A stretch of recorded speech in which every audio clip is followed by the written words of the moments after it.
Donc je vais vous proposer de vous asseoir tous, et vous aussi Jérôme, sur ces fauteuils, et puis laisser un petit peu la parole à l'auditoire ou par le chat sur le Zoom s'il y a des questions, de me les communiquer, qu'on puisse les afficher oralement. Déjà, dans les personnes qui sont physiquement présentes, est-ce qu'il y a des questions, des remarques? C'est le moment d'avoir toutes les questions possibles que vous vous posez pour échanger. On est tous là pour la même chose, pour les maladies rares, tous ensemble. Il n'y a pas de niveau différent, on est tous les mêmes acteurs, donc surtout, n'hésitez pas. Alors moi, je vais commencer par quelques questions. Je vais commencer par Vincent. Si j'ai bien compris, finalement, il va y avoir de nouveaux sites constitutifs, ceux que l'on subodorait, ceux que l'on savait. L'enveloppe globale, avec beaucoup plus de sites de constitutifs, va être... Je n'ai pas bien compris, là, comment ça va être. Alors, je ne peux pas vous répondre précisément, mais ce que je peux vous dire, c'est qu'on a demandé que le pourcentage de centres nouvellement labellisés corresponde au pourcentage d'augmentation de cette enveloppe. Donc c'est quand même une information importante. Voilà, nous on a une petite idée de la décision du jury, même si elle n'est pas finale, puisqu'il y a un certain nombre de dossiers qui sont en train d'être encore discutés. Mais voilà, ce qui est important quand même de se dire, c'est que l'enveloppe va suivre potentiellement le nombre de nouveaux centres qui va être labellisé. Donc l'enveloppe, elle va augmenter, autrement dit. J'avais compris ça, mais j'ai toujours pas compris quand même. On a demandé, ça veut dire qu'on attend un retour de certitude pour ça. On a eu un arbitrage favorable sur notre note déjà, donc ça c'est très important. Oui. Le cabinet du ministre est au courant et a dit oui sur cet accompagnement. Après, on a des négociations à avoir dans le cadre de l'ONDAM 2024, donc on a un deuxième niveau à arbitrer et à aller chercher. Mais on a déjà un arbitrage, entre guillemets, et un éclairage vert côté du cabinet du ministre, puisque voilà, on est sur cet accompagnement. Vous dire le pourcentage exactement de démonstration, ça je peux pas encore me prononcer. Mais déjà c'est du positif. Pour illustrer le propos, c'est un point évidemment majeur pour une structure comme la nôtre qui accueille beaucoup de centres maladies rares. C'est-à-dire que la dynamique est de diffuser dans davantage de centres, plus de centres constitutifs, plus de centres en région, et on peut le comprendre, peut l'entendre, et c'est finalement un signe de la dynamique de maladies rares, si et seulement si, effectivement, on n'est pas en enveloppe constante et qu'on n'a pas un phénomène d'attrition sur les structures qui sont déjà labellisées, dont beaucoup se trouvent être en Île-de-France. Donc c'est un des enjeux importants. Je sais que le directeur général était intervenu auprès du ministre. Les éléments que tu nous présentes montrent que la problématique est prise en compte, entendue. Effectivement, on va être très attentif effectivement à ce que l'écho favorable que vous avez puisse se concrétiser. Peut-être dire quand même que en complément, Jérôme l'a dit, mais effectivement, dans les premiers dossiers, lors de l'arrivée de notre directeur général, Nicolas Revel, s'est posé ce plan de renouvellement. Et que d'emblée, ayant perçu qu'on allait avoir une augmentation du nombre de demandes, et avec une volonté aussi d'ouverture sur le territoire, qui par ailleurs est totalement entendable, comme le disait Jérôme, il allait quand même falloir penser aussi à voir comment on pouvait mettre en accord les finances avec ce fonctionnement. Donc effectivement, un jeu de discussion. On est particulièrement content de savoir que la première étape a été reçue positivement. C'est un point important. Rima ? Merci beaucoup. D'ailleurs, votre remarque, madame, introduit tout à fait ma question. Nous avons demandé par rapport au ministère. J'aimerais beaucoup entendre, du point de vue de l'AP-HP, comment vous envisagez ce 4e plan. On sait très bien ce qu'il y a eu comme restriction au niveau des plans précédents, au niveau des centres, pour des raisons qui étaient très claires et bien justifiables et justifiées. Est-ce qu'il y a du nouveau par rapport à ça dans vos décisions ? Non, il n'y a pas de nouveau par rapport à nos décisions. On suivra la labellisation de chaque centre à la ligne, évidemment. Non, voilà, ce que je dis est important. Et effectivement, avec un certain nombre de discussions qui sont en cours autour de la façon dont, et pas mal parfois de récriminations, autour de la façon dont parfois certains centres pouvaient se retrouver ou un peu moins. Donc une volonté clairement affichée de grande transparence. Pour l'instant, on est très au clair sur notamment ce qui concerne les frais de gestion, parce que c'est un des sujets quand même où le sujet a été beaucoup discuté. On avait pas mal de copiles, donc les choses sont très clarifiées et transparentes. Et puis, on va avoir devant nous un certain nombre de discussions et on attend d'avoir un peu les suites qui vont correspondre à ce qui se passe pour des centres qui ne sont pas forcément labellisés. Et donc, effectivement, on a des enjeux. Je ne m'avance pas plus parce que je n'ai pas d'informations précises sur la prise en charge, mais probablement que, j'allais dire, collectivement et au sein des communautés médicales, il y aura des réflexions à avoir sur ce sujet-là. Peut-être en complément, effectivement, il y a des discussions à se poursuivre. Alors pour l'instant, tout est un peu suspendu au fait de savoir quelles seront demain les structures labellisées, relabellisées et avec quel financement. Mais clairement, il faut qu'on continue à avancer, et je pense collectivement au sein de l'AP, sur quelques principes clairs. C'est la transparence, c'est-à-dire qu'on sait de quoi on parle en termes de financement des maladies rares. Attention, c'est pas... Sachant qu'effectivement, on a le financement des centres, on a les moyens qui sont directement affectés aux maladies rares. Et puis, il y a un sujet qui, pour moi, est un sujet qui est un peu un impensé, en tout cas qui a un peu disparu du radar, et je pense qu'il faudrait quand même le remettre dans le scope. C'est, on vit dans la fiction qu'un patient atteint d'une maladie rare, en termes de séjour, de tarification à l'activité, c'est exactement la même chose qu'un patient autre. C'est pas vrai. En tout cas, sur Necker, on est bien placé pour le savoir, parce qu'on a une concentration de patients atteints de maladies rares. Deux chiffres, hein, pas plus, hein, et qui sont faciles à retenir. On a à peu près 40% de patients accueillis à Necker qui sont par ailleurs alors, pris en charge au titre de maladie rare ou connus par ailleurs, suivis par Necker pour un besoin de maladie rare. 40% de patients, et la durée moyenne de leur séjour à l'hôpital est 40% plus élevée que les autres patients. Et quand vous êtes tarifé au séjour, eh bien évidemment, vous voyez qu'il y a un enjeu médico-économique autour de la prise en charge des maladies rares. Donc mon sujet n'est pas de botter en touche et de dire finalement le sujet de financement des centres doit être englobé dans un vaste tout, mais qu'il nous paraît important de continuer à montrer et à démontrer que parce que ces patients sont plus complexes, parce qu'ils viennent parfois de plus loin, pour toute une série de facteurs qu'il faut qu'on arrive à montrer, il reste un enjeu de financement pour les centres qui sont très engagés dans la prise en charge des maladies rares, concernant la capacité à reconnaître la totalité des charges qui sont exposées pour ces patients, que ce soit les charges de coordination, d'animation, de réseau, mais également directement celles qui sont mobilisées par le soin. Et ça, on ne sait pas totalement le faire aujourd'hui, ou pas très bien.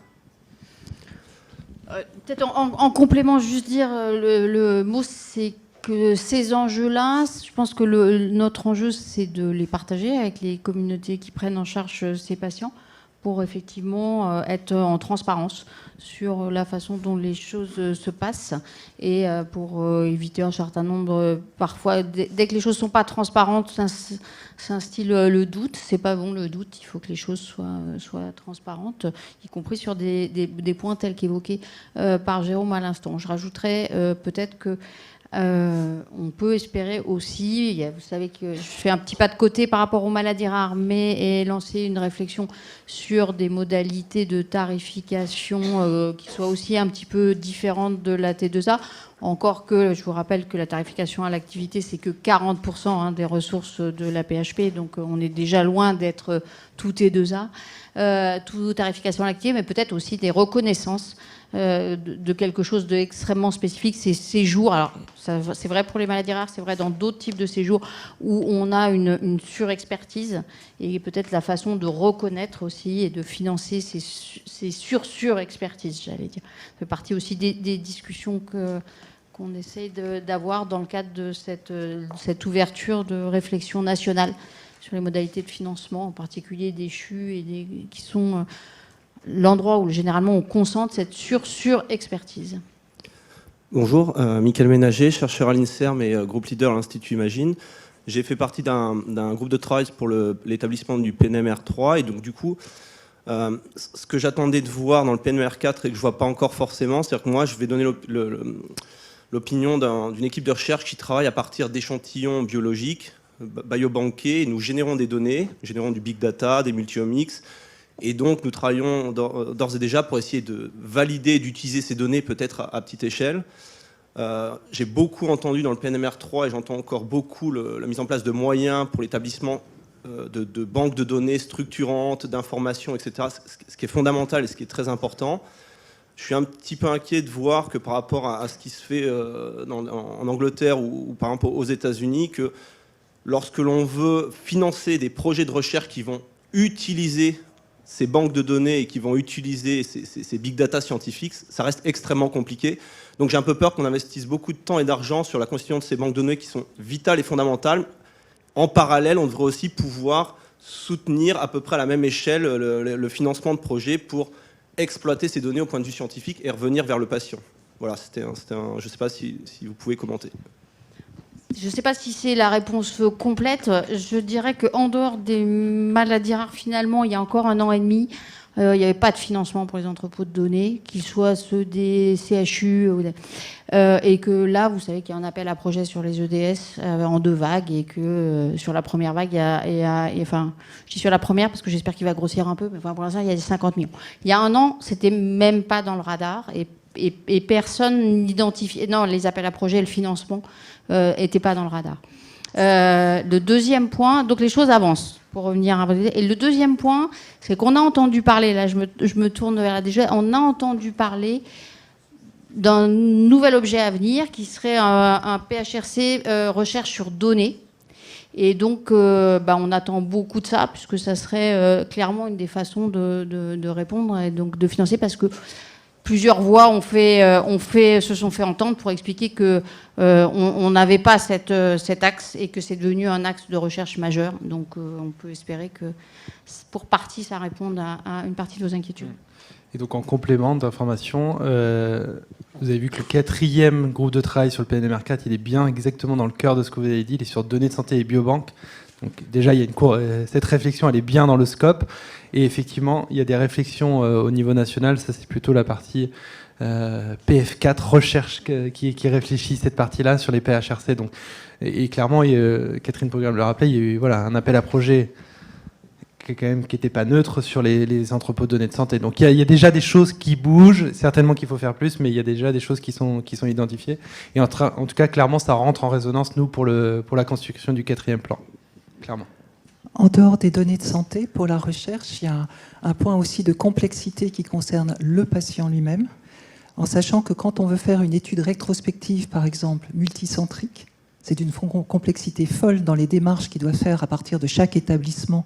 On englobe toutes les régions de toute la PHP et nos collègues de région. Et c'est extrêmement long et complexe. En prospective aussi, est-ce qu'on ne pourrait pas faire des filières, par exemple, une entité qui, en fait, postule au nom de la filière pour simplifier ces démarches, qui sont extrêmement complexes et qui retardent finalement des mises en place sur des maladies rares. C'est tellement important de regrouper, ce d'autant plus s'il y a plus de sites constitutifs de référence, il y a plus de dispatching des patients sur le territoire. Et si on veut simplifier les choses, il faudrait commencer par simplifier à ce niveau-là aussi toutes les démarches administratives qui sont extrêmement chronophages, compliquées, et qui prennent beaucoup de temps aux jeunes équipes qui veulent le faire, et même à nos chargés de projet, etc. Beaucoup de temps, beaucoup de complexité. Ça serait bien de considérer ça. Oui, par le biais filière. S'il y a un accord de la filière des personnes qui participent et des patients, mais généralement, ce n'est pas à ce niveau-là qu'il y a le souci. C'est au niveau vraiment administratif pur, où ça prend beaucoup de temps avant de pouvoir mettre en place des choses finalement relativement simples. Ce qui nous pénalise par rapport... Alors, on a la même chose au niveau des ERN. Quand on veut faire au niveau des ERN pour coordonner un réseau, c'est compliqué. Mais déjà, on a déjà pas mal de cohortes en France. J'ai une autre remarque, et c'est l'expérience des ERN, puisque la même dérive est en train d'arriver au niveau des ERN, qui sont très inspirés du modèle français qui est pionnier, vous l'avez dit, et c'est totalement vrai. On a cette chance-là, parce que là, quand on a la réévaluation des ERN, c'est un travail monstrueux, peut-être pas avec tous les soutiens qu'on aurait espéré, mais monstrueux, au moins, tout le travail fait en France pour les labellisations, pour Pyramide, etc., nous ont été utiles, là où nos collègues n'avaient pas du tout l'équivalent, et encore plus galéré que ce qu'on a galéré. Plus on a de sites de référence pour des maladies rares, plus les malades en soi sont dispatchés à droite, à gauche. Ça veut dire que si on a beaucoup de sites pour des corps de patients qui doivent atteindre un certain nombre, on n'est plus dans la maladie rare, quoi.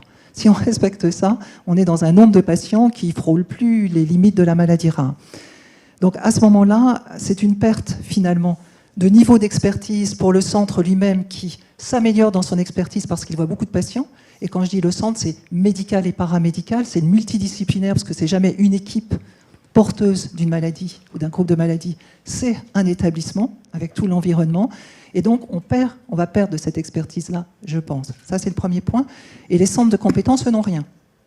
Donc là, il y a une difficulté à comprendre par rapport au plan initial que, dans le fond, on ne respecte pas des centres de référence d'expertise très pointus qui ne seront pas partout sur le territoire parce qu'il y a une confusion avec finalement le réseau de soins et qu'il n'y ait pas plus de soutien aux centres de compétences qui pourront assurer par contre cette demande de réseau de soins attendue à juste titre par les régions et les patients.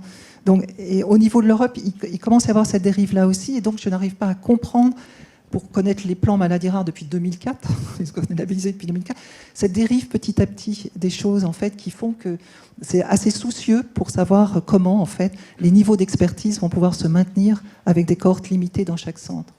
Après, parce que vous faites un peu implicitement référence à l'inflation du nombre de centres constitutifs qu'il y aurait et cette dispersion, le nombre de candidatures évidemment ne va pas être forcément le nombre de décisions, donc il ne va pas y avoir non plus une inflation des centres constitutifs qui soit complètement démentielle a priori. Donc ça c'est important. Il y avait aussi certainement des expertises qui sont montées. Il y a des centres de compétences qui sont vraiment, c'est le cas de le dire, montés en compétences, donc aussi qui doivent être reconnus pour leur expertise et qui accueillent un certain nombre de patients, enfin qui constituent une cohorte qui est quand même très très importante. Donc là aussi sans doute il faut le voir.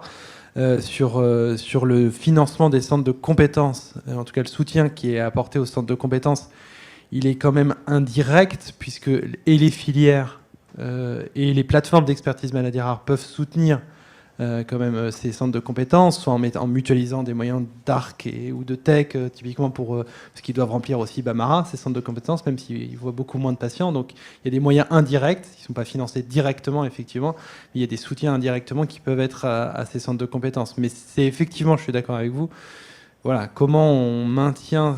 Déjà, on était agréablement surpris parce qu'on entendait une petite musique en disant les centres de compétences ne vont pas vouloir de nouveau candidater, ils ne sont pas financés, voilà.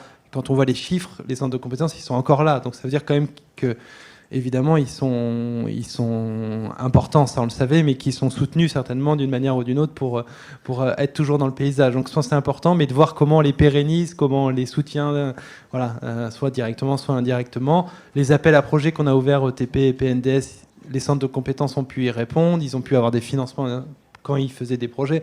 Donc voilà, je pense on peut imaginer d'autres soutiens et d'autres appels à projets dans le cadre du futur plan. Mais je pense que c'est important de continuer ce maillage territorial qui est très important avec les centres de compétences qui certes voient beaucoup moins de patients, mais en voient aussi et apportent une expertise pour les centres de référence. Mais je crois qu'il en faut un peu de soutien quand même à ces centres de compétences. Et en fait, tous les centres hospitalo-universitaires, si vous n'êtes pas compétent, vous êtes incompétent, quoi. Donc tout le monde veut... Cette étiquette compétence, le mot compétence crée une confusion un petit peu aussi par rapport... mais bon, ça c'est encore un autre débat. Oui ?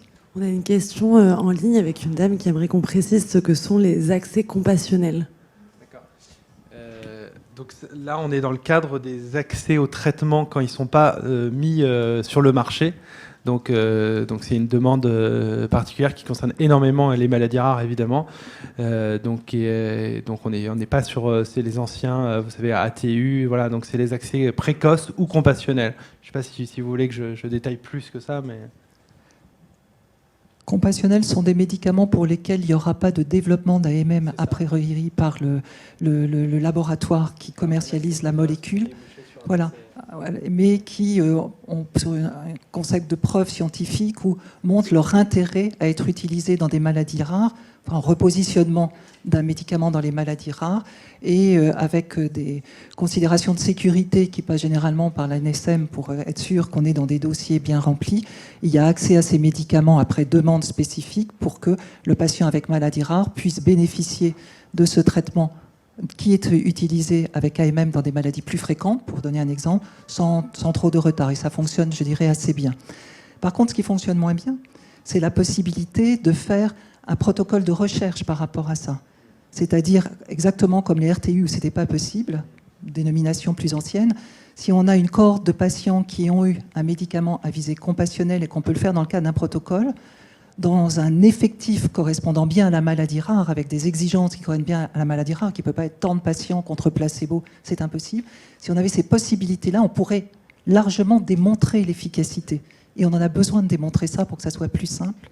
Et ce qu'on n'arrive pas à faire en France, parfois d'autres le font plus vite que nous à l'étranger. C'est un peu frustrant, quoi, parfois. On espère que l'Observatoire des traitements va favoriser aussi ça. Il y a... Oui ? Bonjour, Franck Rumelet. Je voulais partager avec vous un peu notre expérience de notre centre, qui est le centre Mardi, maladies digestives rares, dans le service de gastroentérologie pédiatrique ici à Necker Enfants Malades. En apportant quelques éléments de base de terrain pour restructurer peut-être dans le futur ou améliorer dans le futur vos programmes. Donc d'abord, je vous remercie parce que c'est des programmes, nous, on fait partie depuis le début 2004 qui ont énormément évolué et qui nous ont aidés énormément dans la prise en charge pour les patients et je pense qu'il y a un bénéfice réel pour beaucoup de patients. Dans notre service, nous faisons plus que 80% en maladies rares depuis toujours. Avant, le programme existait et depuis. Donc ça dépasse bien la moyenne de l'assistance publique que vous avez citée tout à l'heure à 40%. Avec toutes les difficultés qui sont implicites par la prise en charge de ces enfants avec maladies génétiques, maladies rares, qui restent longtemps dans le service. Il y a une demande de simplification de documentation, c'est-à-dire de mise de ces patients dans les banques de données, parce que pour différentes pathologies, il y a la prise en charge clinique, donc la banque de données, notre outil qui s'appelle aujourd'hui Orbis, qui fonctionne très bien, qui nourrit par les éléments. En parallèle, on nourrit la banque Bamara actuellement par les éléments spécifiques maladies rares et parfois pour la pathologie elle-même au niveau international, on échange avec les collègues en dehors de la France, on partage encore un fichier. Donc ça fait un travail assez conséquent de remplir toutes ces données. Une réflexion très simple, est-ce qu'on ne pourrait pas utiliser l'outil que l'assistance publique, par exemple, utilise, voire un outil qui est peut-être encore plus large au niveau national, avec une case qu'on coche maladie rare, et pop, les données sont directes transportées dans une autre banque de données. Donc, simplification de cette documentation est une des demandes des équipes. Une deuxième piste de réflexion, on l'a discuté partiellement par la question de Christine tout à l'heure. Tous ces patients maladies rares, à mon avis, dans notre expertise, sont des patients qui participent à la recherche clinique. Donc, est-ce que le simple fait de rentrer déjà dans le processus de prise en charge maladie rare ne pourrait pas avoir une démarche de demande de recherche clinique, surtout tant que c'est non interventionnel, en commun pour le programme au complet, qui faciliterait énormément ce que j'appelle la paperasse pour ces patients. Et le troisième élément, c'est dans les programmes de maladies rares, il y a un gradient énorme. Donc nous, qui nous sommes centre de référence, recevons des patients d'autres centres de référence pour prise en charge ultime. Donc une réflexion sur un gradient approprié à cette prise en charge très spécifique pour des patients très sévères, qui pour nous, à Necker Enfants Malades ou à l'assistance publique, si on est entre nous, se traduit par ce jour prolongé, moyen extrêmement important à injecter pour les soins de ces patients. Voilà ces trois pistes juste de terrain, si vous voulez, pour réfléchir un peu sur encore optimiser ces programmes. Merci. des éléments de réponse sur la première question notamment. Effectivement, la BNDMR et Bamara a beaucoup contribué quand même, on le rappelait, au set de données minimum. Et il y a un enjeu sur la fiche maladie rare. Et ce que vous dites, en fait, moi, me fait penser surtout à l'interopérabilité, évidemment, entre les systèmes et comment ça peut se déverser l'un dans l'autre. Donc là, il y a un enjeu qu'on a identifié aussi là, dans le groupe de travail données de santé. Donc c'est un enjeu important. Sur la dernière question, si je l'ai bien compris, c'est un peu la question de la surexpertise sur un patient ou sur des patients maladies rares qui sont vus dans un centre de novo. Alors, si le patient est accueilli dans un centre de référence, un autre centre de référence, finalement, il est valorisé financièrement puisqu'il comptera dans l'activité du centre et il est bien dans l'activité du centre. Il doit faire partie évidemment des données qu'il faut faire remonter. Et donc la part variable de financement du centre évidemment est impactée quand vous voyez des patients en surexpertise. Donc là, ils sont valorisés d'une certaine façon. Il y a peut-être d'autres pistes à avoir, mais vous voyez, c'est deux éléments de réponse qui permettent déjà de dresser des pistes de réflexion. Ce que je crois que veut souligner aussi Franck, c'est qu'il y a des infrastructures, par exemple en chirurgie, ou pour des maladies pour lesquelles le soin est extrêmement... Il y a une différence entre le patient suivi dans un centre de référence pour lequel le suivi va être une prise de sang. Je simplifie les choses, et l'expertise clinique, mais la prise de sang en examen complémentaire. Du patient qui a une maladie rare pour lequel la prise en charge d'expertise va être toute une infrastructure extrêmement sophistiquée et coûteuse. En chirurgie, par exemple, moi qui suis dermatologue, dans des maladies lourdes, des soins cutanés, type brûlés, chroniques, etc. Donc il y a une infrastructure qui est nécessaire, un développement d'une compétence pluridisciplinaire encore plus importante. Et souvent, ces patients-là, vus dans des centres de référence à droite ou à gauche, nous arrivent au moment des complications les plus fortes, parce que c'est là où il y a l'infrastructure, où il y a ce qu'il faut. Et donc, on reçoit les plus sévères, qui impactent le temps de séjour, etc. Et voilà, quoi. Et on en crève un peu de ça, parce que du coup, nos collègues on voit des patients un peu plus simples avec la maladie, on voit souvent un peu moins, des moins sévères, ont le temps de s'organiser surtout, et nous, on est le nez dans le guidon. Je pense que nos collègues chirurgiens ne sont pas là, mais ils auraient beaucoup de choses à dire aussi sur ça. On est dans le guidon parce qu'on voit les plus lourds, avec manque d'infirmières, avec tout ce qu'on connaît, je ne vais pas revenir sur ça, qui n'est pas le plan maladie rare, qui est beaucoup plus évidemment général que ça. Ce qui fait qu'il y a une espèce de glissement de tâches qui perd de l'attractivité autour de ces maladies par la lourdeur qu'elles représentent, pas suffisamment équipées en étayage, en fait, même de personnel, chez nous, alors qu'elles vont l'être plus en province où c'est moins lourd, quoi. Et donc c'est de ça dont je pense que Franck veut parler, en termes de surexpertise, non même pas pour valorisation de cohorte, mais pour le temps nécessaire, ce que ça coûte à notre hôpital et donc ce que ça nous coûte, puisque du coup on nous en retient autant sur ce qui est donné au centre de référence parce que ça coûte à notre hôpital, et on touche que 40-50% de ce qui est donné normalement au centre parce que ça coûte cher à l'hôpital, quoi. Voilà. Franck, c'est ça que tu voulais dire ? Ouais, c'est ça que tu voulais dire. Je ne sais pas si vous avez une réflexion sur ça, parce que c'est une réflexion partagée, hein, bien sûr. Mais... Non, mais ça rejoint ce que j'essayais d'illustrer tout à l'heure. Je peux compléter, Christine Célia-Crétol, de Centre de référence MAREP, en complément de tout ce qui vient de se dire. Et on voit bien que tous ces centres de référence arrivent à un certain niveau de maturité maintenant, avec, depuis 2004, le premier plan maladie rare. On monte tous en compétences. Et je trouve qu'il y a encore quelques oubliés dans tout ce parcours de soins qui est plébiscité par les patients, hein. Ce sont les paramédicaux, les soins de support, comme on dit, et qui sont ô combien de supports. Ils sont financés, et vous nous permettez, grâce au plan, de recruter, mais ils sont encore tous, je trouve, trop sur des postes encore trop instables, sur des CDD. Et là, c'est le petit volet un petit peu militant sur le fait que je pense que pour les attirer aussi, il faudrait d'abord des CDI, enfin en tout cas pérenniser leur poste, pour certains en tout cas, et puis valoriser peut-être aussi leur consultation. Il y a la gradation de soins, la circulaire frontière qui a évolué, et on s'en réjouit, puisqu'on n'en plus maintenant en bénéficier. Mais je trouve que les consultations longues et coûteuses, dont on parle depuis des années, devraient enfin arriver, et aussi pour nos paramédicaux. Moi, je vois par exemple dans mon centre, la diététicienne, la psychologue, la kiné, dont on va parler tout à l'heure, ne sont pas facturés.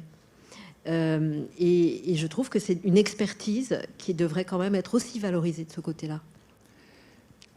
Il me semble que c'est le meilleur moyen aussi de développer le réseau ville-hôpital, avec du paramédical très expert qui travaille avec le réseau ville, peut-être avec des échanges. Il y a des vacations médicales, pourquoi il n'y aurait pas des vacations de paramédical de ville qui viennent, les autres. Voilà, il y a quelque chose à faire, mais pour ça, il faut pérenniser l'expérience. Et pérenniser l'expérience, ça veut dire titulariser, employer de manière... voilà. Juste sur les consultations longues et complexes, c'est aussi quelque chose que nous on a porté. Vous savez qu'on y faisait référence. Voilà. Je sais, Vincent. Je sais que vous savez, Célia, mais vous je le dis devant tout le monde.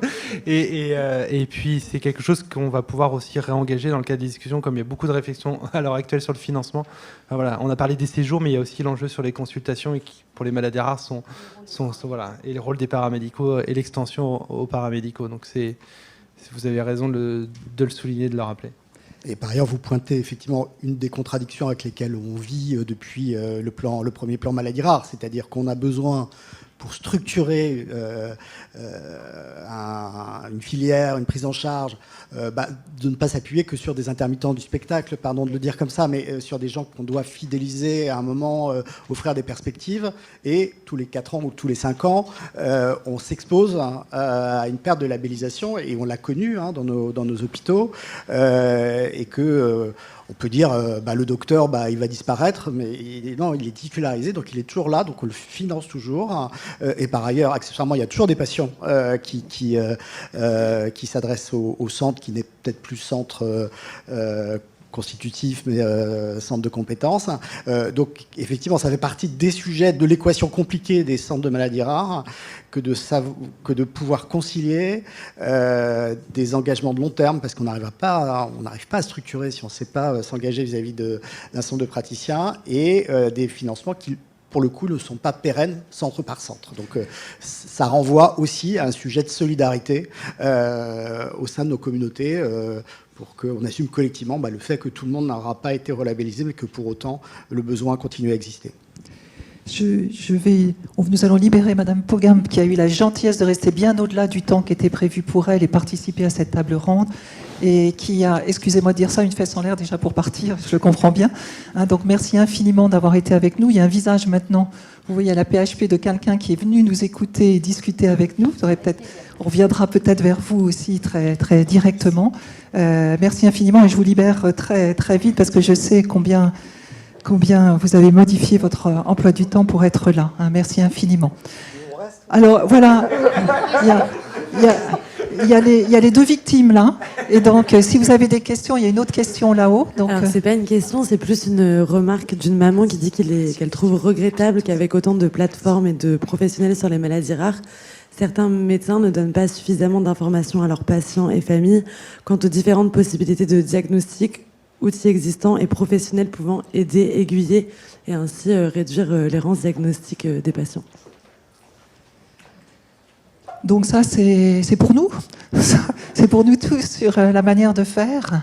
Il faut répondre à cette personne qu'on a entendu ce qu'elle nous disait, que je crois que tout le monde essaie de faire au mieux, mais au mieux dans ce qu'on pense en tant que soignant, c'est pas toujours le mieux pour le patient en face de nous, et que c'est bien de pouvoir le dire aux personnes qui s'occupent de cette personne elle-même, qui probablement a une expérience dans ce sens, puisque je crois que bien souvent les patients, les familles ne nous disent pas suffisamment quand on n'a pas été assez clair, quand on n'a pas été assez pour reprendre le temps nécessaire, et donc on pense qu'une explication a été donnée, et c'est pas toujours le cas.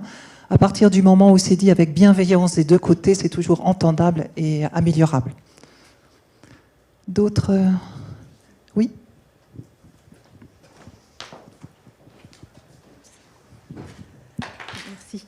Oui, bonjour Delphine Lux. Je voulais connaître la place des plateformes d'expertise maladie rare dans le prochain plan, puisqu'il y avait eu un appel à projet pour leur création, on va dire. On a vu qu'il y en avait 19 en France, 4 en Outre-mer. Donc quel est leur rôle dans le futur plan et surtout leur modèle de financement? On a beaucoup parlé d'argent, donc je pose aussi la question de la pérennité de leur financement. C'est une question qu'on a posé en fait dans le cadre de l'évaluation des plateformes. Là, on est en cours de lancer l'évaluation de la plateforme sur l'année qui était en cours sur l'ensemble des 19 plateformes et les 4 d'outre-mer. pour réfléchir effectivement à la pérennité de ce financement. Une des pistes, mais c'est pas encore arbitré, parce qu'on est en discussion aussi avec nos collègues des différentes ARS. Ce qu'on essaie de promouvoir, ce serait un financement mixte DGOS ARS, puisque vous avez vu que peu ou prou, le découpage de ces plateformes, elles correspondent en fait aux agences régionales de santé, quasiment. Alors l'Île-de-France est une exception, parce qu'il y en a 5 en Île-de-France, mais pour les grandes régions, parfois il y en a 2. Mais vous voyez, donc on a une réflexion en cours sur un financement qui ne serait pas uniquement DGOS, ce qui est le cas à l'heure actuelle, mais qui était normalement sur 2 ans. On a trouvé, en grattant à droite à gauche, des financements pour les plateformes, les 10 premières existantes, pour les maintenir. L'idée maintenant, c'est de maintenir ces 19 plateformes et les 4 en Outre-mer, peut-être avec un financement qui serait mixte, qui serait à la fois national en partie et un financement qui soit régional. Ça demande un niveau de discussion avec l'ensemble des ARS. L'avantage, c'est qu'on a des référents maladies rares dans chacune des ARS maintenant. Donc ça, c'est voilà. Donc c'est la piste qu'on privilégie. Peut-être qu'il y en aura d'autres, mais en tout cas, c'est celle qu'on pousse un petit peu en ce moment, nous, du côté ministériel, pour le 4e plan. Merci beaucoup. On va arrêter là et on vous remercie énormément d'avoir passé ce temps, de discuter avec nous. Vous êtes invités à rester avec nous aussi longtemps que vous voulez cet après-midi. Et voilà, donc je vous laisse retourner. Merci à vous. Merci beaucoup.